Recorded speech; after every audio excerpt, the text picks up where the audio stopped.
der schlimmsten Repressalien. Wir haben uns heute, jetzt und hier versammelt, um ein sichtbares Zeichen gegen die Christenverfolgung in aller Welt zu setzen. Weder die Medien noch die Politik in Deutschland greifen dieses Thema auf, wie es nötig wäre. Man muss sich vorstellen, auch im 21. Jahrhundert werden Menschen umgebracht aufgrund ihrer Religion. Gewalt, Hass und Unterdrückung gehören in Ländern wie Afghanistan, Saudi-Arabien, Iran, Jemen und Syrien zur Tagesordnung. Im Nahen Osten werden Christen massiv verfolgt, da islamistische Gruppen ein Land ein Land, in dem Christen und andere religiöse und ethnische Minderheiten keinen Platz finden.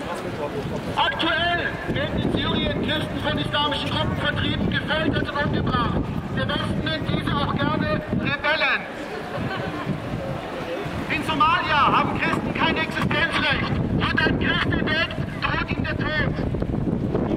Im kommunistischen Nordkorea wird bereits der Besitz einer Bibel mit dem Tod bestraft. Allein im vergangenen Jahr wurden fast 100 Millionen Christen verfolgt. Damit wir uns nicht falsch verstehen, wir sind keine Gegner anderer Religionen. Wir sind auch nicht hier, um zu streiten, sondern um zu informieren, welches Unrecht diesen Menschen angetan wird. Liebe Passanten, wir können vielleicht nicht die weltweite Christenverfolgung stoppen, wir können aber informieren und gemeinsam diesen Menschen eine Stimme geben. Wir werden jetzt gleich im Anschluss das Vaterunser beten. Wir haben auch eine Spendenbox hinten am Haupteingang des Doms aufgestellt. Das Geld kommt zur verfolgten syrischen Christen in Libanon als Healthcare Center zur Verfügung gestellt. Und nun wollen wir gemeinsam das Vaterunser beten. Unser Himmel, geheiligt werde dein Name, dein Reich komme, dein Wille geschehe, wie im Himmel, so auf Erden. Unser tägliches Brot gib uns heute und vergib uns unsere Schuld, wie auch wir vergeben unseren Schuldigern.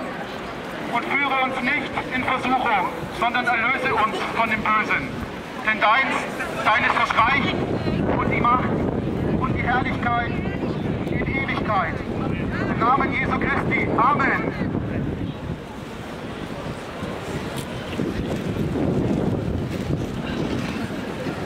So, ich möchte die Veranstaltung hiermit auch offiziell beenden. Wir sind heute zweimal gekniet, damit wir nicht krank werden. Ich danke mich vielmals, dass Sie heute hier waren und dieses Zeichen mitgesetzt haben. Vielen, vielen Dank. Wir werden eine ordentliche Nachberichterstattung im Internet haben. Und so wird das Ganze nochmal wirklich viel Aufmerksamkeit bekommen und hoffentlich auch in den hiesigen Medien, die eingeladen wurden, heute hier zu berichten über die ganze Sache. Ich bedanke mich vielmals, dass Sie gekommen sind. Vielen Dank.